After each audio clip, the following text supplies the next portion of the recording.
وعجل فرجهم اجمعین بآواز بلند صلوات. کیوں نہیں کہا؟ اعوذ باللہ من الشیطان اللعین الرجیم. بسم اللہ الرحمن الرحیم. الحمدللہ رب العالمین والعاقبۃ للمتقین والنار للمخلدین. الصلاۃ والسلام علی اشرف الانبیاء والمرسلین. درود پڑھیے محمد علیہ.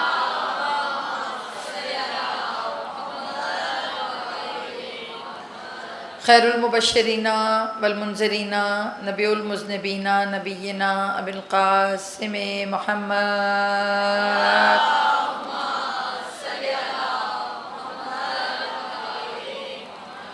وأہل بیت الطیبین الطاہرین المعصومین. اما بعد فقط قال اللہ تبارک و تعالی فی کتابہ المتین والفرقانہ الحمید وقولہ الحق بالحق. صلوات.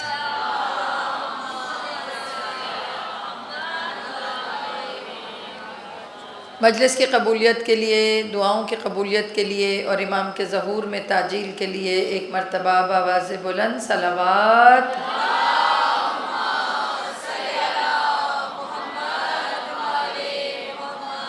وعجل فرجهم. مومنات گرامی، شکر ہے پروردگار عالم کا کہ جس نے اہل بیت کے ذکر کو ہمارے لیے زندہ رہنے کا مقصد بنایا. یہ بہت بڑی نعمت ہے ذکر محمد و آل محمد. اور کبھی آپ غور کیجئے کہ خدا نے ہمیں اس ذکر سے منسلک رکھ کر نہ صرف مصروف رکھا ہے بلکہ اس ذکر کے ذریعے خدا ہمیں خود تک لے کر جاتا ہے نا. یہ مطلب اس ذکر کی ایک خاصیت ہے. اور آیت اللہ بہجت کا جملہ ہے. آیت اللہ بہجت نے بہت پیاری بات کی تھی. انہوں نے کہا تھا کہ تم ذکر حسین کو مٹانا چاہتے ہو، مطلب لوگوں کی کوشش ہے کہ امام حسین کے تذکرے کو مٹائیں، امام کے ذکر کو مٹائیں. تو کہا تم ذکر حسین کو مٹانا چاہتے ہو. انہوں نے اگلا جملہ بہت پیارا کہا کہ حسین تو اپنے فرش عزا سے منسلک ایک ادنا سے عزادار کو نہیں مٹنے دیتے، تو کجا ذکر امام حسین یا نام امام حسین کو مٹانا. کہا وہ اپنے فرش پہ جس کو بٹھا دیتے ہیں اسے بٹھاتے ہی اس لیے ہیں تاکہ باقی رکھیں. سمجھ رہے ہیں؟ اور آپ، میں اس وقت پڑھنے والوں کی، سوز خانوں کی، بانیان کی بات نہیں کر رہی. ایک عام عزادار کہ جو فرش عزا پہ بیٹھ کے سمجھتا ہے کہ شاید مجھے کوئی نہیں دیکھ رہا، مگر کمال اس کا یہ ہوتا ہے کہ انہیں پتہ بھی نہیں ہوتا کہ کتنی نظریں ان پر ہوتی ہیں. اور جب حسین انہیں قبول کر لیتے ہیں تو ہر ایک کی جگہ فرش عزا پہ معین ہوتی ہے. تو کہا بشر حسین کو کیا مٹائے کہ جو حسین اپنے ادنا سے عزادار کو مرنے نہیں دیتے، باقی رکھتے ہیں. جب ہم اس فرش عزا سے منسلک ہو گئے تو بیٹا خدا ہمیں اس فرش سے جوڑ کر زندگی عطا کرتا ہے. ایک جملہ پڑھوں گی، آیت پڑھ کر موضوع سخن کا ہم آغاز کرتے ہیں آج، کیونکہ جناب سکینہ کی مجلس ہے اور ایام شہزادی کے چل رہے ہیں اور ہم سب مسلسل بی بی کی بارگاہ میں اپنا ہدیہ پیش کر رہے ہیں. ارشاد کردگار ہے، ذرا آیت بہت پیاری ہے.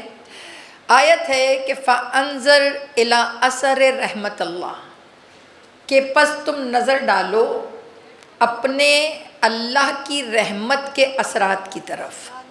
یعنی کہ جو خدا کی رحمت ہے اس کے اثرات پر تم نظر ڈالو. کیفا یحیی الارض بعد موتہا، کہتے کیسے وہ زندگی دیتا ہے زمین کو اس کے مرنے کے بعد. اس کے بعد اگلا جملہ کہہ رہا ہے ذالک لا محیی الموتى، ایسے ہی اللہ جو مر گئے ہیں انہیں بھی زندگی دیتا ہے. اللہ کیوں دیتا ہے؟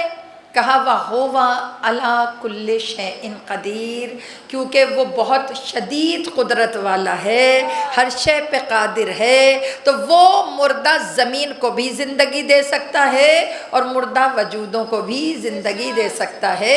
درود پڑھیے محمد وال محمد۔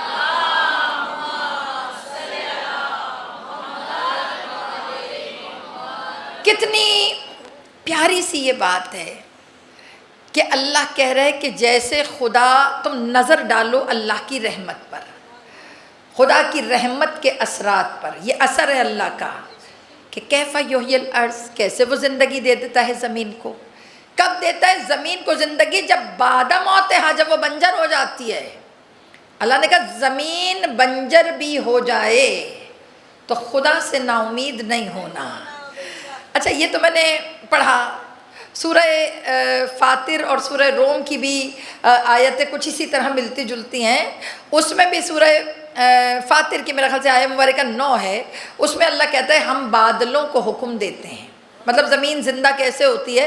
اللہ نے پورا ایک سائیکل اس کے اندر لکھا ہے کہ ہم بادلوں کو حکم دیتے ہیں کہ وہ بادل برسیں اور اس ہواؤں کو کہتے کہ اس جگہ لے جائیں جہاں پر زمین بنجر ہے، تاکہ وہ پانی اس تک پہنچے اور زمین کو زندگی دے دے۔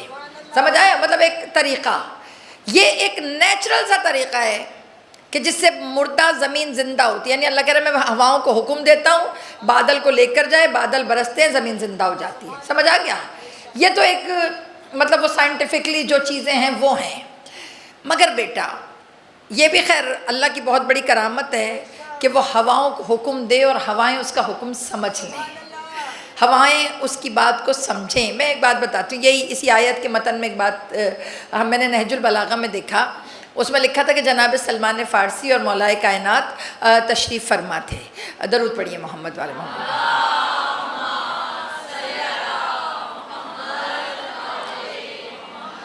جناب سلمان فارسی اور ان کے ساتھ تشریف فرما تھے مولا کائنات۔ اب سخت گرمی کا مہینہ تھا اور جیسے کہ صحرا میں ریگستان میں گرمی ہوتی ہے، تو جناب سلمان فارسی نے مولا کائنات سے کہا یا علی دعا کریں کہ اللہ بادل بھیجے اور بارش ہو جائے۔ تو جناب مولا کائنات نے کہا تم سب دعا کرو، ہم سب کرتے ہیں، اللہ کسی کی دعا میں آمین کہہ دے گا۔ تو جیسے ہی انہوں نے کہا کہ دعا کرو، سارے کے سارے سب نے دعا کی۔ ابھی 5-7 منٹ گزرے تھے کہ گھٹا آئی بہت زبردست قسم کی۔ سلمان خوش ہو گئے، کہتے سلمان مولا گھٹا آ گئی، مولا بارش ہونے والی ہے۔ مولا نے گھٹا کو دیکھا اور دیکھنے کے بعد کہا پہلی بات تو یہ ہے یہ بارش والی نہیں ہے۔ گھٹا کو صرف دیکھ کر مولا نے اندازہ لگایا، مولا نے کہا پہلے بات یہ ہے بارش والی نہیں ہے۔ اس کے بعد مولا نے دوسرا جملہ کہا یہ تمہارے لیے نہیں ہے، یہ یمن کے فلاں علاقے کے لیے خدا نے بھیجی ہے۔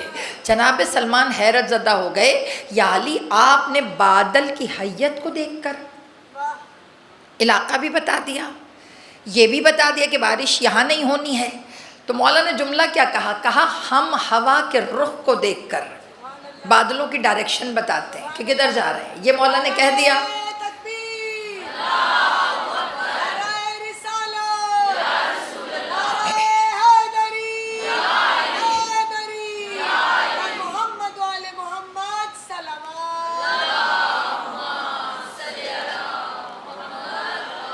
سمجھ رہے ہیں؟ یہ ہم بادلوں کی ہوا کے رخ کو دیکھ کر بادلوں کی حیت۔ روایت میں کہ اسی طرح 3 طرح کے بادل آئے، مولا نے تینوں دفعہ یہ جملہ کہا کہ یہ تمہارے لیے نہیں ہیں، یہ تمہارے لیے نہیں ہیں، یہ تمہارے لیے نہیں ہیں۔ اس کے بعد پھر مولا نے پتہ کیا کہا؟ وہ ایک گھٹا آئی، مولا نے کہا یہ تمہارے لیے ہیں، بادل کا وزن بتا رہا ہے کہ یہ برسے گا۔ اب وزن بیٹا آج سائنس 1400 سال کے بعد یہ بات دریافت کر سکی کہ برسنے والے اور ہوتے ہیں، اور جنہوں نے بارش نہیں برسانی، بالکل گرجنے والے، وہ جو آپ کہتے ہیں کہ جو گرجتے ہیں تو وہ برستے نہیں ہیں، یہ سائنس نے ابھی پروف کیا۔ مولا کائنات نے 1400 سال پہلے اپنے علم لدنی سے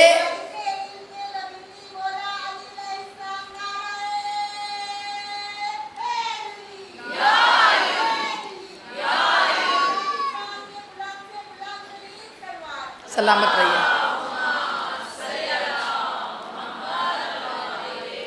مولا نے 1400 سال پہلے بیٹا علم لدنی سے ڈائریکشنز بھی بتا دیں، بارش برسے گی نہیں برسے گی یہ بھی بتا دیا، اور ایک کانسیپٹ بھی دے دیا کہ بادل وزن رکھتا ہے، یعنی کہ بغیر ناپے بادل ویٹ رکھتا ہے، یہ بھی مولا نے بتا دیا۔ یعنی یہاں سے پتہ چلا کہ وہ جو اللہ کہتا ہے قرآن میں کل شیء احصیناہ فی امام مبین، کہ ہم نے ہر چیز کا احاطہ امام مبین کے سینے میں کر دیا، علی کا علم اس کی بڑی دلیل ہے۔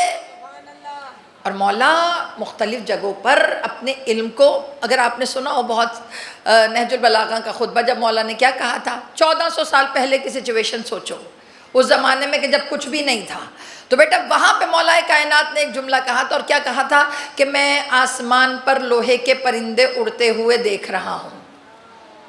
آپ کو تو ایک نارمل سی چیز لگ رہی ہے، آپ کو لگ رہا ہے کہ لوہے کے پرندے، مولا نے بات کر لی جہاز ہے نا، لیکن بیٹا جس زمانے میں کوئی ایک تنکا نہیں اڑا سکتا تھا، اس زمانے میں علی کہہ رہے میں نے لوہے کے پرندے اڑتے ہوئے دیکھے، یعنی 1400 سال پہلے مولا نے بتا دیا کہ مطلب کس طریقے سے کیا ہوگا۔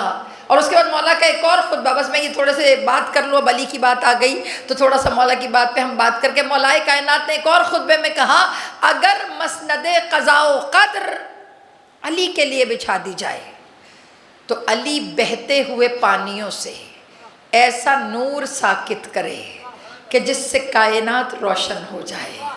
اب ہم نے تو یہ خطبہ سن لیا، مگر بیٹے یہی تو مسئلہ ہے ہم میں اور نان مسلمز میں، ہم علی کی بات کو سنتے ادھر سے سنتے ادھر سے نکال دیتے ہیں، مگر علماء کہتے ہیں اس پہ ریسرچ کی ان لوگوں نے جو علی کو نہیں مانتے تھے، انہوں نے کہا علی کچھ کہہ رہے ہیں تو اس کا مطلب یہ ہے پانیوں میں کچھ ہے، انہوں نے کہا بہتے ہوئے پانی سے ایسا نور ساکت کروں کہ پوری کائنات اس سے روشن ہو جائے۔ تو بیٹا کیسا علی نے 1400 سال پہلے لوگوں نے جملہ پکڑا، ہم نے تو سنا نہیں علی نے کیا کہا، مگر جنہیں سمجھ میں آ گیا انہوں نے دریاؤں سے بجلی بنا کر دکھا دیا کہ یا علی آپ 1400 سال پہلے کہاں؟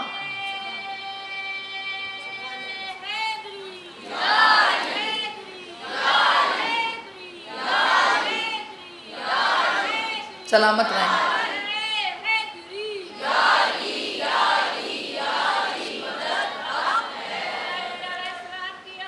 جیتی رہی ہے۔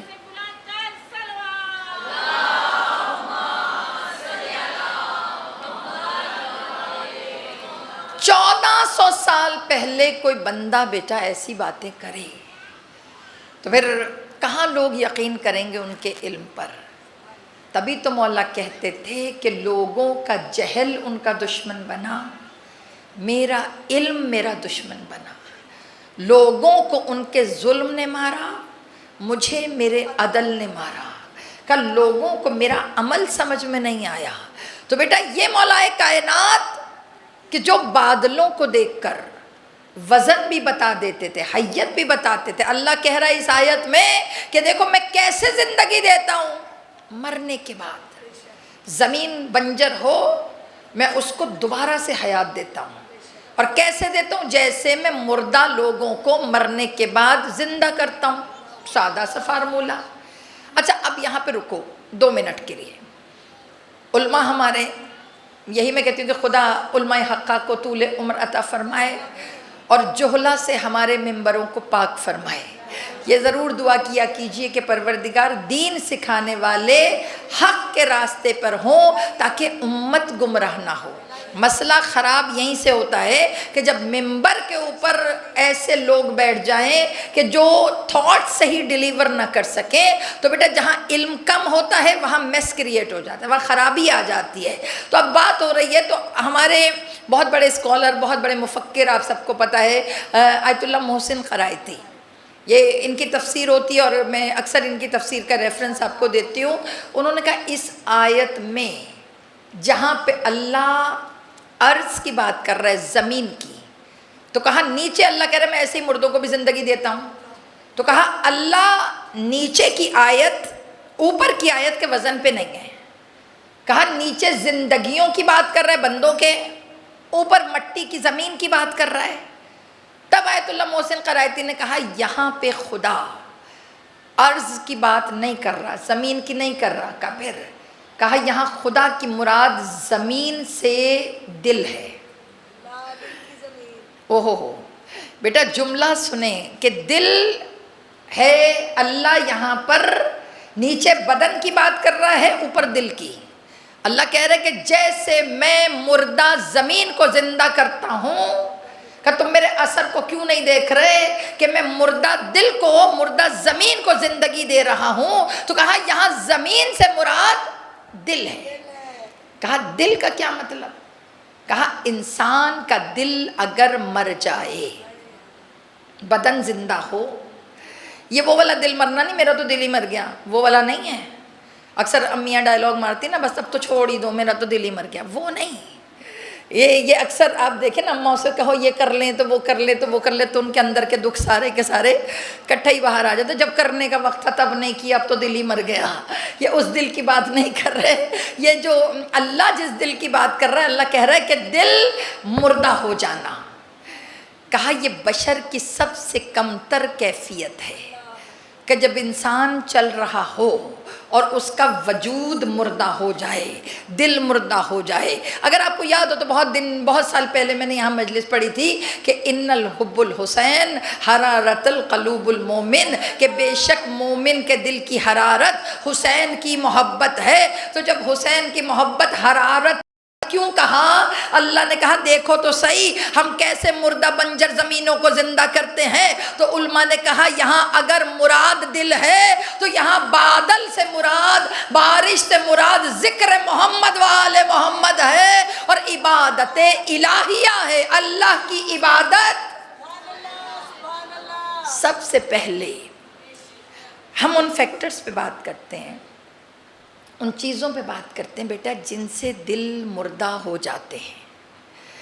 اگر یاد ہو شام کے بازار میں جناب زینب سلام اللہ علیہا نے یزید سے مخاطب ہو کے کیا کہا تھا؟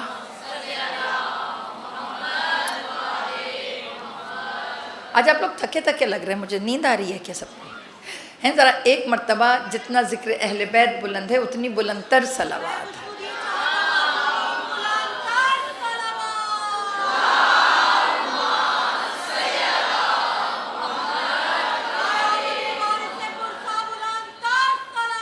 جیتی رہیے۔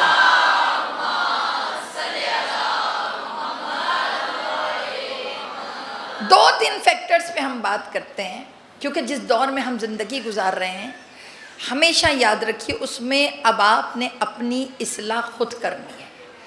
جب تک امام ظہور پذیر نہیں ہو رہے تو میرا بیٹا تب تک آپ کا امام آپ کا شعور ہے، آپ کا عقل۔ اہل بیت کا جملہ ہے کہ اپنی عقل کو اپنا امام بناؤ تاکہ تم گمراہ نہ ہو سکو۔ جو چیزیں ذہن پہ نہ بیٹھیں اس پہ یا تو ریسرچ کریں یا پھر اس پہ یقین مت کریں۔ جب ذہن پہ بیٹھ جائے عقل اس پر ایگری کرے پھر اس کو مانو۔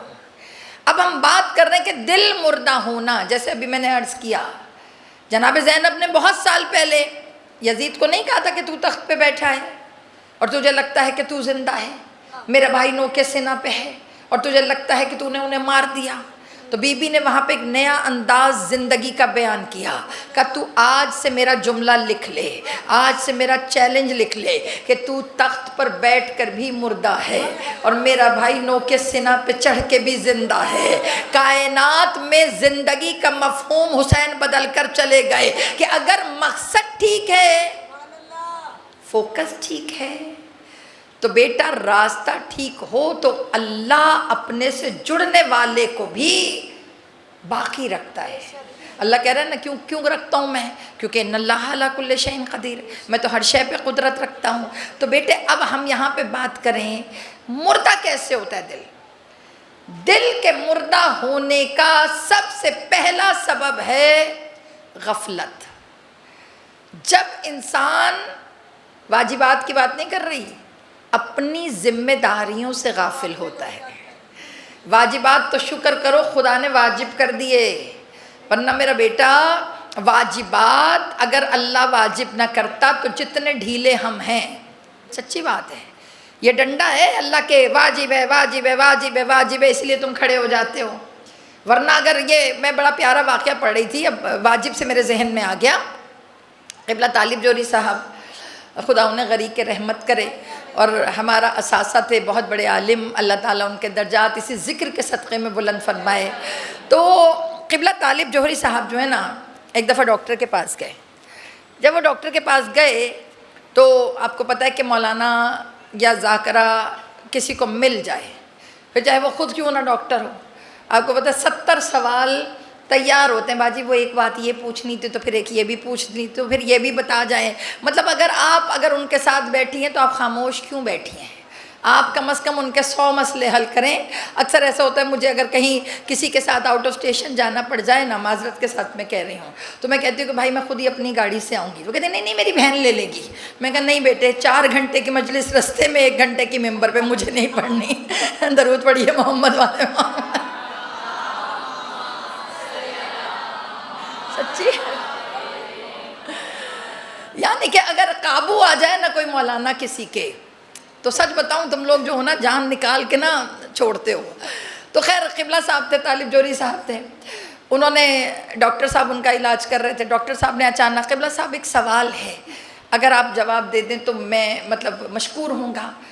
طالب جوہری صاحب نے ان سے سوال کا جواب پوچھا. کہا کیا سوال ہے بھائی؟ کا سوال یہ ہے کہ جب اللہ نے ہم پہ 17 رکعتیں واجب کیں تو اللہ نے ہمیں باؤنڈ کیوں کیا؟ 2 فجر پڑھو، پھر 4 ظہر پڑھو، پھر 4 عصر پڑھو، پھر مغرب پڑھو، پھر عشاء پڑھو. ہم پہ چھوڑ دیتا. ہم 17 کی 17 جب ہمارے پاس ٹائم ہوتا ہم بیٹھتے. 17 ہی رکھتے چاہیے نا اللہ کو. تو اللہ جب ہمارے پاس ٹائم ہوتا ہم مزے سے بیٹھ کے اکٹھے، ہم میں سے آدھے تو رات کے 2 بجے پڑھ رہے ہوتے ہیں. ہاں سارے کام کر کے رات کے 1:30-2 بجے پھر آپ مصلے پہ آتے کہ چلو بھائی 17 رکھتے پڑھ لیں. اچھا قبلہ صاحب نے پتہ کیا کہا کہ میں جواب دیتا ہوں، پہلے آپ ذرا علاج کر لیں، میرا مسئلہ تو حل کریں. اب قبلہ صاحب نے جب کہا کہ میرا علاج کریں، اب علاج ان کا دوائی شوائی لکھ دی ساری. انہوں نے کہا بھائی یہ دوائیاں ہیں، یہ سارا ہے، اس طرح کھائیے گا. طریقہ جیسے ڈاکٹر بتاتا ہے، یہ والی گولی صبح کھانی ہے، یہ رات کو کھانی ہے. قبلہ صاحب نے اچانک ان سے پوچھا کہ ڈاکٹر صاحب اگر آپ اجازت دیں تو یہ جو 9-10 گولیاں آپ نے لکھی ہیں یہ میں کٹھی ایک دفعہ ہی کھا لوں رات میں؟ انہوں نے سوال کیا. انہوں نے کہا بھائی قبلہ صاحب میں رات میں اکٹھا ہی کھا لوں جب میرا دل چاہے، جب مجھے وقت ملے. میں مجلسوں میں بزی ہوتا ہوں تو اب مجھے وقت ملے یہ 17-18 گولیاں میں اکٹھی پھانک لوں. انہوں نے کہا طب القبلہ صاحب زندگی سے پیار نہیں ہے آپ کو، ہے آپ یہ ساری اتنی بڑی بڑی گولیاں آپ اکٹھی اکٹھا کھائیں گے، یہ آپ کے بدن کے ساتھ زیادتی ہے. تو انہوں نے کہا بھائی قبلہ صاحب مسکرا کے کہنے لگے تم بدن کے ڈاکٹر ہو، تمہیں پتہ ہے کون سی ڈوز کتنے بجے لینی ہے. کہا وہ روحوں کا ڈاکٹر ہے، اسے پتہ ہے بندے کو کتنے بجے اٹھانا ہے. کبھی غور کرو، سب سے مشکل نماز فجر اللہ نے سب سے چھوٹی رکھی، سب سے چھوٹی رکھی. اللہ نے اس کو 4 رکعت نہیں کیا، اسے کہا بندہ اٹھ ہی گیا، یہ اٹھنا ہی اس کی عبادت لکھا گیا ہے. کیا کریم رب ہے تمہارا، کیا کمال جواب قبلہ صاحب نے دیا. کہا تم اپنے بدن کے ڈاکٹر، تمہیں پتہ ہے کہ کس چیز کو کیسے لے کے چلنا ہے. وہ روحوں کا ڈاکٹر ہے، اسے پتہ ہے روحوں کو اپنے ساتھ کیسے جوڑنا ہے، کٹھا نہیں. کہا یہ عبادتیں واجبات اللہ جو ہے نا، جب ہم خدا واجب کرتا ہے تو یہ اس کا اظہار عشق ہوتا ہے. سوال ہے نا، جب ہم عبادت کرتے ہیں بیٹے تو اللہ نے واجب کیوں کیا؟ علماء نے جواب دیا کہ یہ واجبات نہیں ہیں، یہ اظہار ہے محبت کا. جب کہا نا یہ اظہار ہے محبت کا، تو سوال کرنے والے نے پوچھا یہ کیسا اظہار محبت ہے جس کے لیے مجھے زبردستی آنا پڑتا ہے؟ جب عشق ہوتا ہے تو بندہ بےتاب ہو کے تڑپتا ہے کہ بھئی میں تو بتا دوں جا کر. یہ کون سا اظہار ہے جس کے لیے مجھے کھینچ کے آنا پڑتا ہے؟ یہ ساری میری بیٹیاں جو بیٹھی ہو تمہارے لیے جملہ پڑھ رہی ہوں. جب یہ جملہ کہا کہ یہ کون سا اظہار ہے، یہ کون سا اظہار عشق ہے کہ جس کے لیے بندے کو خود کو کھینچ کر رگڑ کر، ایمانداری سے بتا کون سے ہم تڑپ کے جا رہے ہوتے ہیں؟ میں پہلے گھڑی دیکھی، اچھا ابھی ٹائم ہو رہا ہے. مر کھپ کے پیچھے امی کی 6 آوازیں آئیں، پھر اس کے بعد کسی کو نہ، پھر میں ان کا کھانا بنا لوں. یعنی ہم ایسے جا رہے ہیں. تو جب پوچھا گیا کہ یہ کیسا اظہار عشق ہے کہ جس کے لیے بندے کو خود کو کھینچ کے جبرن لے لے کے جانا پڑتا ہے۔ اب جاگو، یہ جملہ بڑا پیارا ہے۔ تب کہا عالم دین نے، کہا تمہیں کس نے کہا کہ یہ اظہار عشق تمہاری طرف سے ہے؟ پھر کہا یہ تو خدا کی طرف سے اظہار عشق ہے، وہ اپنے بندے کو دن میں 5 مرتبہ دیکھنا چاہتا ہے، وہ دیکھنا چاہتا ہے جسے میں نے بنایا ہے۔ وہ صبح تو ٹھیک تھا، دوپہر میں بھی ٹھیک ہے، کوئی مسئلہ تو نہیں ہے، کوئی پرابلم تو نہیں ہے۔ کہا اس لیے دن میں 5 مرتبہ بلاتا ہے تاکہ وہ دیکھے کہ اے میرے بندے ہیں، جیتی رہو۔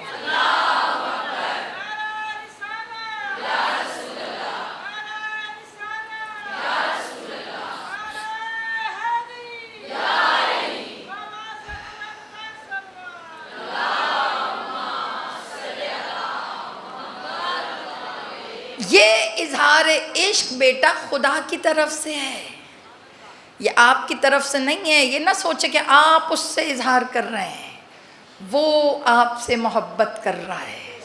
وہ دن میں 5 دفعہ آپ کو دیکھنا چاہتا ہے تاکہ آپ کے وجود مردہ نہ ہوں۔ اگر کہیں مسئلہ ہو تو وہ حل کر دے۔ کبھی کبھی پریشانیاں ڈال کر خدا بندے کو اپنے قریب کر لیتا ہے۔ اگر بندہ ان سے دور جا رہا ہو نا، رب سے دور جا رہا ہوتا ہے نا، تو اللہ دور جاتے ہوئے بھی نہیں دیکھتا۔ اللہ ہم ہونا، ہم کہتے ہیں جاتا تو جائے، چھوڑو بھائی، مگر اللہ کہتا ہے نہیں، میرا بندہ دور جا رہا ہے، ایسا کرتا ہوں ان پہ تھوڑا سا امتحان ڈال دیتا ہوں۔ جیسے ہی امتحان پڑتا ہے بیٹا، وہ بندہ جو اللہ کو بھول کے بیٹھا ہوتا ہے وہ پھر خدا کے قریب آ جاتا ہے۔ اللہ کی بارگاہ میں پہنچ کر معافیاں تلافیاں، اللہ غلطی ہو گئی، اللہ یہ ہو گیا، اللہ مشکل حل کر دے، اللہ پریشانی دور کر دے، اللہ ہم اس قابل نہیں تھے، اللہ یہ ہو گیا۔ سوچو تو صحیح، جب تم اس طرح کرتے ہو خدا کتنا کریم ہے وہ نہ پوچھے؟ پھر سمجھ میں آتا ہے مولا حسین کا جملہ کہ اللہ جس نے تجھے پا لیا اس نے کیا کھویا، جس نے تجھے کھو دیا اس نے کیا پایا۔ یہ عبادتیں دلوں کو زندہ کرتی ہیں، ذکر اہل بیت دلوں کو زندہ کرتا ہے۔ اور اللہ نے اس دل کو کہا نا کہ میں مردہ زمینوں کو زندگی دیتا ہوں، کہا یہ بہانے ہوتے ہیں، کبھی قرآن سے مردہ دل زندہ ہوتا ہے، کبھی عبادت سے مردہ دل زندہ ہوتا ہے، اور اگر کہیں بات نہ بنے تو فرش عزا پہ بٹھا دیتے ہیں۔ بیٹا فرش عزا نمی آنکھوں میں آتی ہے، نرم دل ہوتا ہے کہ نہیں؟ سختی جہاں پہ ہو وہاں آنسو نہیں آتا۔ حسین یہاں بلا کر سب سے پہلے آپ کے وجود پہ کام کرتے ہیں، وہ آپ کے وجود کو مردہ نہیں ہونے دیتے۔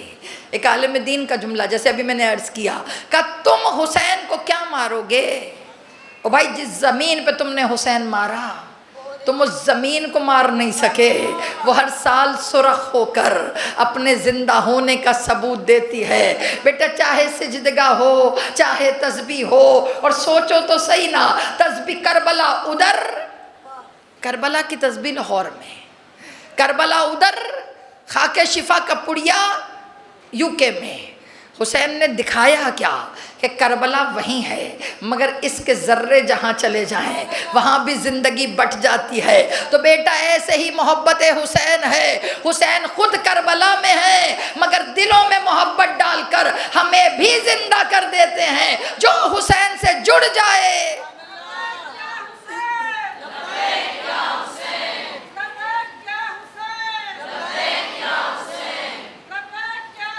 مل کر کربلا جانے کے لیے،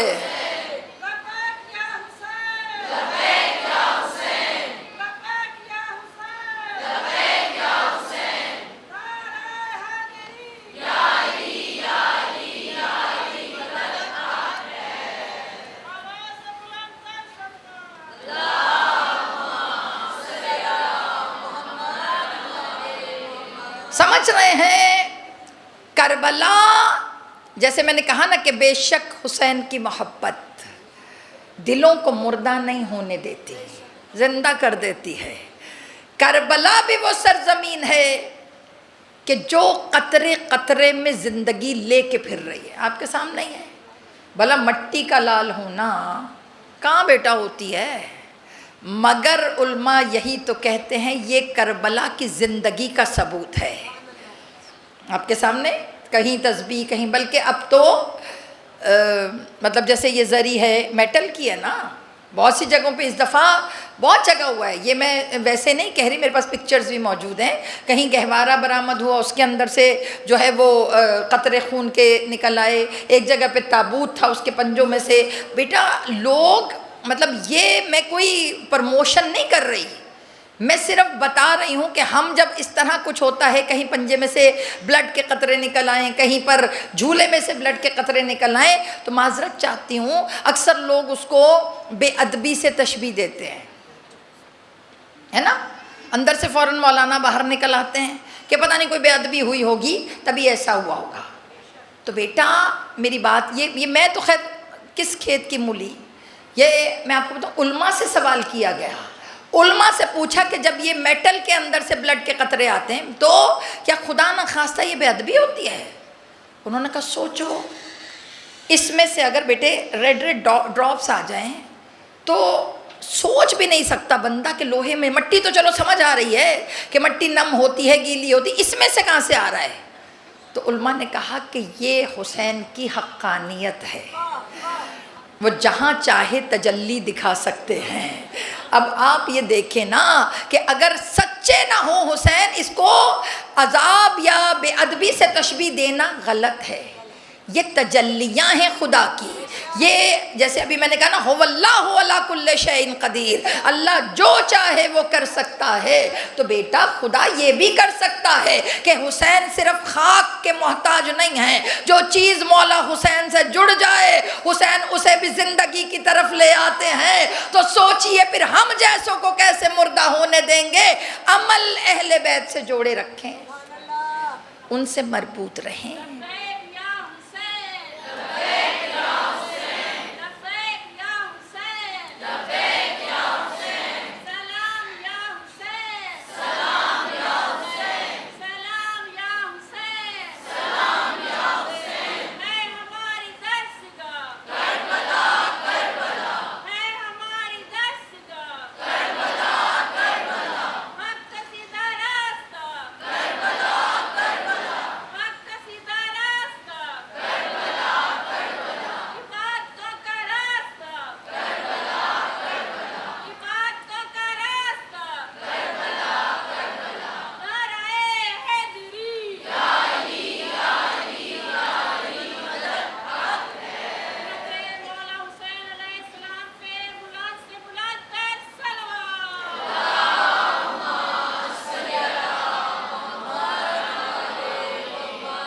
وَعَجِّلْ فَرَجَهُمْ أَجْمَعِينَ۔ تو سمجھ رہی ہیں کربلا بیسکلی بقا کا رستہ ہے۔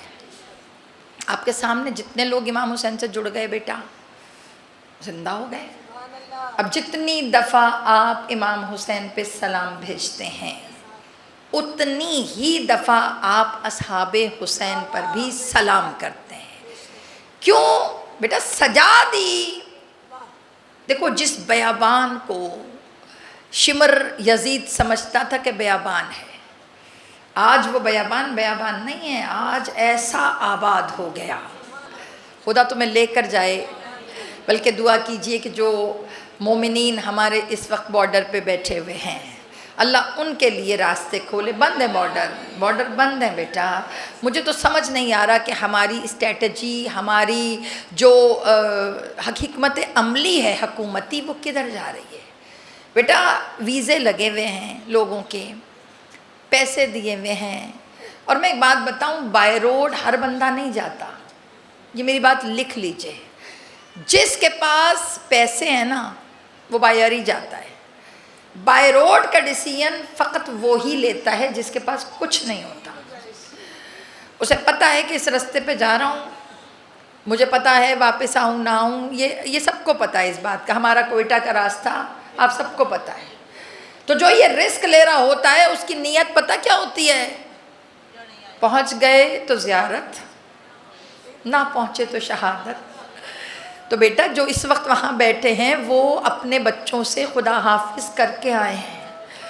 میں ایک ویڈیو دیکھ رہی تھی، اس میں ایک باپ کہہ رہا تھا کہ مولا حسین میں بھی آج اسی طرح خدا حافظ کر کے آیا ہوں جیسے آپ سکینہ سے کر کے آئے تھے، کہ مولا جیسے آپ سکینہ کو خدا حافظ کہہ کے آئے تھے نا مولا، آج میں بھی ایسے کر کے آ گیا کہ میں بیٹی کو سمجھا کے آیا، بیٹی آ گیا تو تیرا بابا نہ آیا تو سکینہ پر قربان۔ بیٹا سجا کے رکھ دی حسین نے کربلا، انہی روتی آنکھوں سے دعا کرو اللہ جہاں جہاں پریشان زوار ہیں اللہ ان کے لیے آسانیاں پیدا فرما، اور میری جتنی بہنیں بیٹیاں بیٹی ہو بیٹا کبھی خدا تمہیں لے کر جائے ایک دفعہ کربلا، 40 پہ ضرور جانا۔ میں ایک بات بتاؤں، سوچتے ہو نا ابھی تمہیں محسوس ہوتا ہے کہ میرے ہونٹ خشک ہو رہے ہیں، مجھے پیاس لگ رہی ہے، ابھی آپ سوچتی ہیں اور سامنے کوئی نہ کوئی پانی لے کے آ جاتا ہے۔ میں اپنی بیٹیوں کو بتاؤں بیٹا جو چیز کربلا میں کبھی ختم نہیں ہوتی نا وہ پانی ہے، اتنا پانی، جہاں جاؤ ٹھنڈے پانی کے گلاس، ٹھنڈے پانی کے کپ۔ کسی نے علماء سے پوچھا یہ کربلا میں اتنا پانی زیادہ کیوں ہوتا ہے؟ تو آپ کو بتاؤں انہوں نے جواب کیا دیا، کہا جب سے ایک خالی کوزہ لے کر، ایک 4 سالہ بچی خالی کوزہ لے کر یہاں مائیں بیٹھی ہیں نا بیٹا، تصور کرو کہ بچی ماں سے کچھ کھانے کو مانگے اور ماں کچھ دے نہ سکے، بیٹا مائیں مر جاتی ہیں، سکینہ ہاتھ میں چھوٹا سا پانی کا کوزہ لے کر، ہاتھ میں کوزہ لے کر، آپ کو پتہ ہے جب شہادت ہوئی تھی نا بی بی کی زندان میں، تو جب بندے ہاتھوں پر سید سجاد لاشا لے کر آئے تھے، تو بیٹا جب لاشا لے کر آئے نا سید سجاد تو روایتوں کے جملے ہیں، جناب رباب تو گریہ کر رہی تھی، وہ تو ماں تھیں، کہا لیکن ان سے زیادہ گریہ جناب ام کلثوم کر رہی تھیں۔ جب پوچھا ام کلثوم آپ اتنا کیوں رو رہی ہیں؟ کہا کاش، کہا کیا ہوا؟ کہا جب بازار سے گزری تھی نا تو سکینہ نے بچوں کے ہاتھوں میں روٹیاں دیکھی تھی، کہا جب روٹیاں دیکھی آج تک سکینہ نے کبھی کچھ نہیں کہا، کہا میرے کان میں کہا پھوپھی اماں تھوڑی سی روٹی مل سکتی ہے، سکینہ بڑی بھوکی ہے، کہا میں قربان سکینہ صدقہ ہم پر حرام ہے، اللہ جانے یہ کون سی روٹیاں۔ جناب ام کلثوم کہتے ہیں مجھے وہ آواز نہیں بھول رہی سکینہ کی۔ عزاداروں یہ باتیں مائیں سمجھ سکتی ہیں کہ اتنا مجبور نہ کوئی ماں ہو کہ پروردگار بچے کچھ مانگے اور ماں دے نہ سکے۔ عزاداروں جب سے ایک کوزہ خالی رہا تب سے کربلا میں پانی ہو گیا۔ وہ کوزہ کون سا؟ جب ایک 4 سالہ بچی شمر کے قریب آئی، بی بی کے ہاتھ میں پانی کا خالی خشک کوزہ لے کے شمر کے نزدیک آئی، آ کے کہا او شمر تھوڑا سا پانی دے گا؟ عزاداروں جب کہا نہ او شمر تھوڑا سا پانی دے گا، جانتے شمر نے کیا کیا؟ میرے الفاظ اجازت نہیں دیتے، آقا زادی معذرت کے ساتھ اتنی زور سے دھکا دیا کہ جناب سکینہ دور جا کے گری۔ 4 سال کی بچی ہوتی کتنی ہے، اور پتہ کیا کہا؟ او چھوٹی قیدہ۔ عزاداروں جیسے ہی چھوٹی قیدہ نے کہا سکینہ تڑپ گئی، بابا آپ نے میرا نام سکینہ رکھا، بابا مجھے کوئی نہیں کہتا، بابا کوئی مجھے کہتا ہے اسیرہ ادھر آ، کوئی کہتا ہے یتیمہ ادھر آ، کوئی کہتا ہے وہ چھوٹی قیدن ادھر آ، کہ مجھے تو اپنا نام بھول گیا کہ آپ نے میرا نام سکینہ رکھا۔ عزاداروں گری سکینہ زور سے، اب جو سکینہ گری جناب زینب نے رونا شروع کر دیا، پوچھا بی بی کیوں رو رہی ہیں؟ کہ سجاد دیکھو اٹھتی کیسے میری بیٹی، پہلے کمر پہ ہاتھ رکھتی ہے پھر زمین پہ ہاتھ رکھتی ہے، ایسے تو میری ماں زہرا اٹھا کرتی تھی، ہائے پسلیاں ٹوٹ گئی سکینہ کی، عزاداروں نظر بھی نہیں آتا، سر کے بال سفید، سر کے بال سفید، رو کے کہا تھا نا سکینہ نے، بابا آپ نے 18 سالہ ضعیفہ دیکھی ہے، بابا آج 4 سالہ ضعیفہ دیکھیے، بابا میرے سر کے بال سفید ہو گئے۔ عزاداران امام بیٹھ گئی، سکینہ بیٹھ گئی۔ شمر سے کہا، شمر تھوڑا سا پانی دے دے۔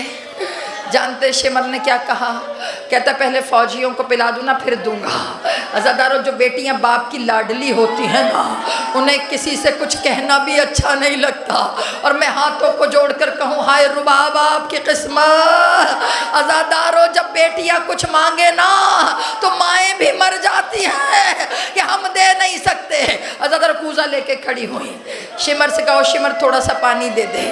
جانتے شمر نے کیا کہا؟ کہا پہلے فوجیوں کو پلا دوں نا، چھوٹی قیدن پھر دوں گا۔ جب یہ جملہ کہا، کتابوں میں لکھا 250 فوجیوں کو پانی پلایا۔ سکینہ کوزہ لے لے کر ایک ایک کے سامنے جاتی رہی۔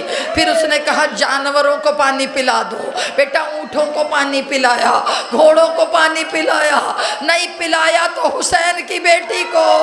عزاداروں، سکینہ کوزہ لے کر آ گئی، او لئی تھوڑا سا پانی۔ عزادارہ نے امام مشکیزے کا منہ کھولا، سکینہ کے سامنے دریا کا پانی زمین پر بہا دیا۔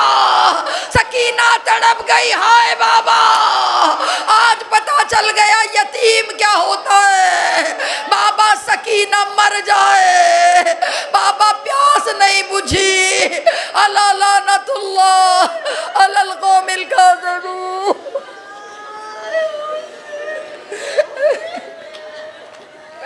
اجرکم اللہ۔ خدا آپ سب کا پرسہ قبول و منظور فرمائے۔ روتی آنکھوں سے دعا کریں، اللہ مشکلیں آسان کر۔ پروردگار جنہوں نے ارادے کیے ہیں اللہ ان کے لیے آسانیاں پیدا کر۔ پروردگار جناب سکینہ کے روضے کی محافظت فرما، پروردگار شام کی محافظت فرما۔ مالک جن کے اس وقت جو زوار پریشان بیٹھے ہیں اللہ ان کے لیے آسانیاں پیدا فرما۔